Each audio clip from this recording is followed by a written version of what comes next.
Hey, beloved, I'm so glad you're here. I am coming to you from my garden because this series, you and I are going to get into spiritual living, conscious living, aka the road to freedom and liberation. And what does that look like in the day to day choices you and I have to make? What does a spiritually aligned relationship look like? A spiritually aligned health and well being practice look like? A spiritually aligned finances, career, vocation, community connection look like? Because it's when you and I understand the very life that we are living, the choices you make every day, the people you interact with, the offerings of your gifts to life itself, is spiritual living, is your spirituality. So let's get into it in this series, which we're going to go through September and October for the next couple months. And the practices I want to focus on in relationship to day-to-day living, pleasure, play, the spirituality of your pleasure, the spirituality of playing. I want to get into fasting and what it means to abstain and maybe take some things out of play so that you can more wholly be who you are intended to be. And as always, I want to talk about rest, but I want to talk about a specific flavor of Sabbath, which the Hebrew definition of Sabbath is often translated as to stop, which I'm down for. There's a bunch of stopping that we could get into, but it also can be translated as delight. So one of the practices we'll be diving into over the next couple of months is the Sabbath practice of stopping and delighting.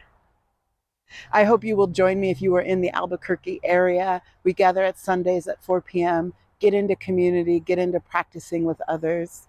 There is a depth and experience of yourself and your spiritual life that can only come in community. Let's get into it. I love you so much. How you living? How you living? Am I living consciously? Am I living spiritually? This is what I want to talk about today. Part of our conscious living series that is kicking off and will be happening over the next couple of months. But it's an interesting question because I think in spiritual circles, sometimes the question becomes more about my spiritual life is an aspect of my life, right? Maybe I go to a spiritual community on Sundays. Maybe I participate in a sweat lodge. Maybe I have an awesome yoga teacher, which I do, by the way. But these are aspects or pieces of your life. And what I really want us to start to normalize and begin to design our lives in a way that our whole life is a reflection and in alignment with our spiritual values. Because the truth is there is no separation between your spiritual life and the rest of your life. And when you and I begin to consciously align ourselves and our choices and our habits and every area of our life with our spiritual values, with what we know to be true in that deep, deep place within, what I would call that divine space within, that wise space within, when our choices in our lives are aligned with that, this is when you and I get into the business of spiritual living. It is also, I wholeheartedly believe in every fiber of my being, it is the way we achieve freedom and liberation individually and collectively. It is because you and I live aligned with our spiritual values and truths, and from that deep inner wisdom place, that divine understanding place, that spark of truth that lives within each one of us. When we live from that inside out, the world changes. The solutions we need to, neighborhood issues, global issues, family issues, self issues, reveal themselves because we are living aligned. So this is a critical thing as spiritual beings. I believe it is the call of our lives, right? To really get ourselves in alignment, in touch. And because we do that in every area of our life. So our own lives begin to change. Maybe some of what you have been longing for. Maybe you've been longing for more love, which looks like relationships that are aligned. Maybe you've been longing for more vibrancy and health and well-being in your body. So what happens when you bring your spiritual understanding and your values into your health and well-being practices? We're going to look at finances and our careers and vocations and gifts and talents and treasures that we offer. Start with what I think maybe is a fundamental foundational piece to the rest of the areas in our lives, which is our own health and well-being, right? That whole idea that I can't, offer much to the world if I am not taking care of myself. Clean up my own yard before I start offering to help clean up somebody else's. And, it's not that simple. It's not that black and white. We do not actually live in any version of a binary. But let's start with this concept of self and who I am being in my own body, how I am being with my own self is the starting place to participate more wholeheartedly in life itself, in the collective, in the inherent belonging to the larger. So I'm going to invite you to sit with a question. How do I feel in my body at this point in my life? Do I feel my aliveness? Do I feel vibrant? Do I feel well? And then sitting with those true answers that only you can answer for yourself. It has nothing to do with what you look like, what size you are, your abilities. It is how you feel in that beautiful body of yours.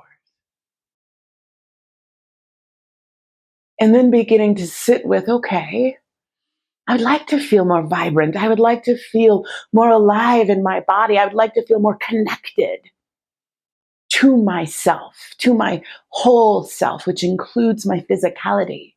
Not just the place maybe that I experience peace in my meditations, but where do I experience peace in my body, in my flesh? Where do I experience delight in my body, in my flesh? How do I begin to really know myself as divine, as belonging to life itself? That I have been put here in this body with breath and talent and ideas and wonder on purpose as part of a divine fabric. I am a thread in this fabric that is important and needed. How do I begin to feel that and then live from that? These are some of the things that I think we can begin to sit with in our spiritual practice. But we have to be honest with ourselves, right? Like, I know that my health and well-being depends on some things. Like, for me to be able to discern my wisdom, to discern my divinity, to feel connected and in relationship with myself as a manifestation and emanation of the Holy Blessed One, I have to be present in my body. And if you've got a trauma background, and I think at this point, we all have a trauma background of some kind, it is really easy to abandon our bodies, right? To just simply begin to pay attention to everything else but our own body, our own feelings, our own experience, can walk around in this life very dissociated, kind of removed, numbed. And it's an easy choice to make, given all that we can feel, the depth of our emotional lives, and all that we can feel badly about in the world.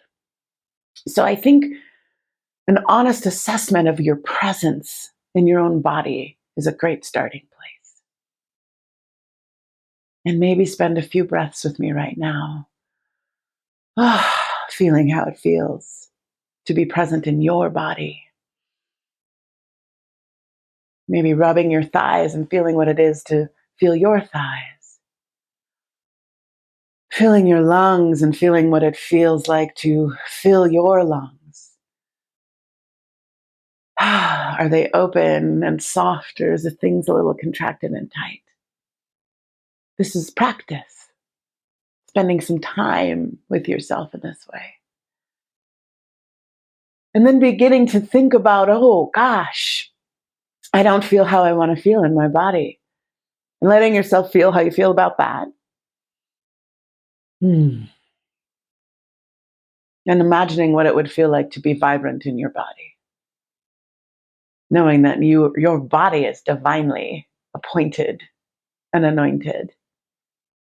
That you get to have that experience, and that your health and well-being is a part of your spiritual life. The choices that you make, spiritual practice that I want to talk about during this health and well-being discussion, there's a couple, but the one I want to start with is fasting. It's an ancient practice. And why do I want to talk about fasting? Like, don't turn off the video now. But I want to talk about fasting because I believe it's an ancient practice that runs across the globe in faith traditions, indigenous traditions. There's a reason for that. And I know in my own life, when I am over full, metaphorically and literally, eaten too much, I've eaten maybe not the best things, I lose contact with my divine connection. I actually can't hear my wisdom. I don't feel connected to that impulse that is guiding me, that divine impulse that is guiding me from within my body.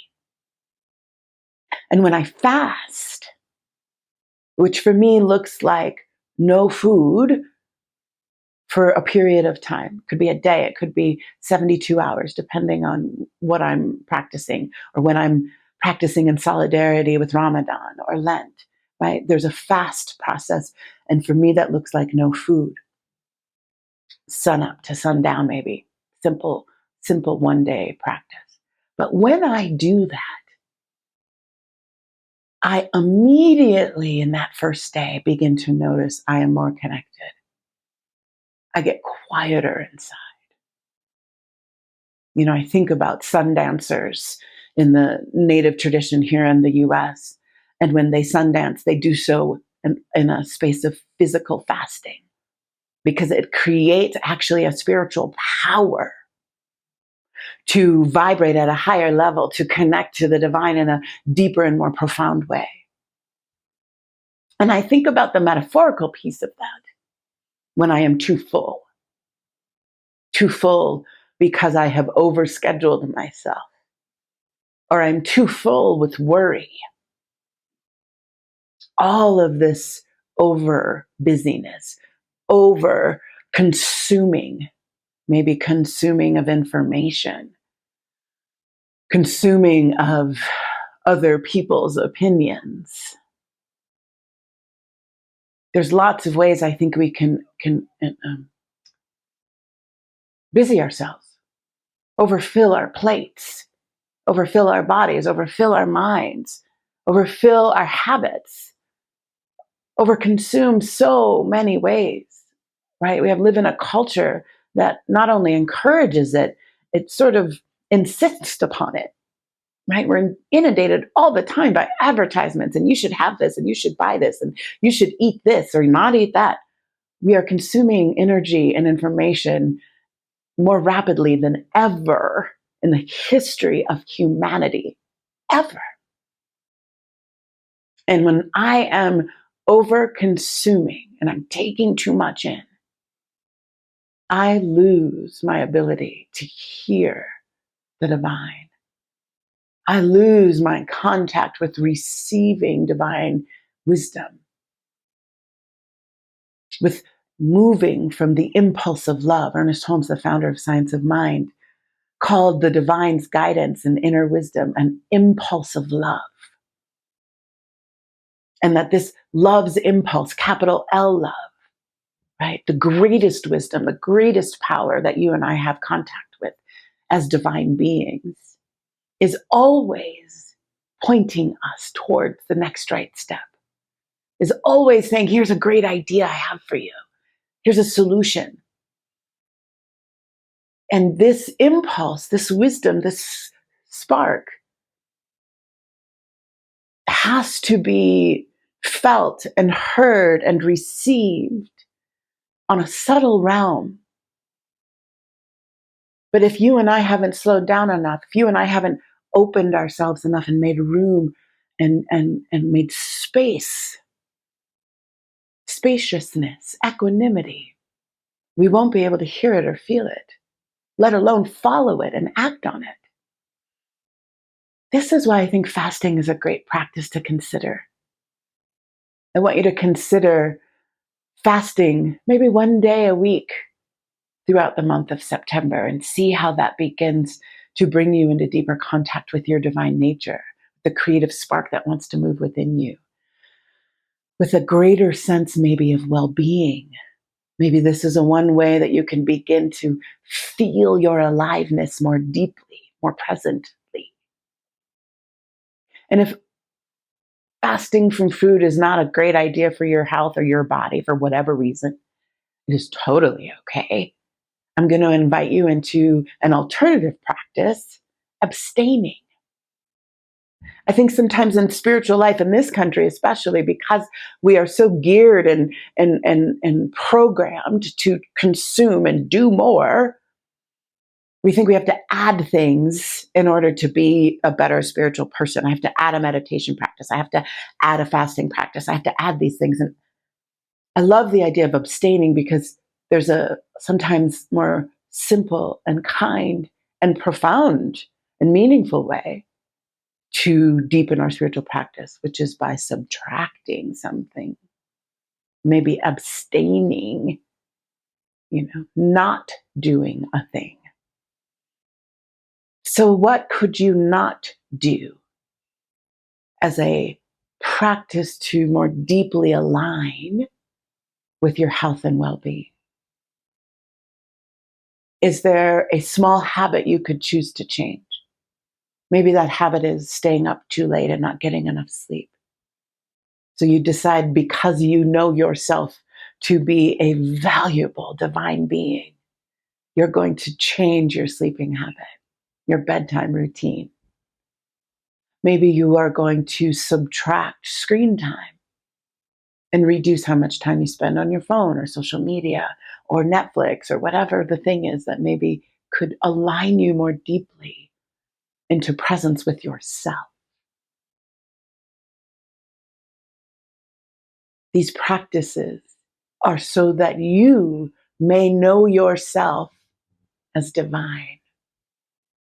And more than a theory, but in an actual felt experience that brings you more alive, that allows you to experience yourself as more vibrant, as the place where health shows up, as the place where well-being is your most common experience. I invite you to do it in community. Share your practice, share your choice to fast, your choice to abstain in community, maybe with a prayer partner. Maybe get into a small group, which are starting this month at the Albuquerque Center. You can learn more about that at our website, abqcsl.org. Don't do it alone. Your well-being and your vibrance and your health is needed in your community, in your relationships, in life itself. That is why you are here. May you know yourself as absolutely divinely made, from head to toe. So it is.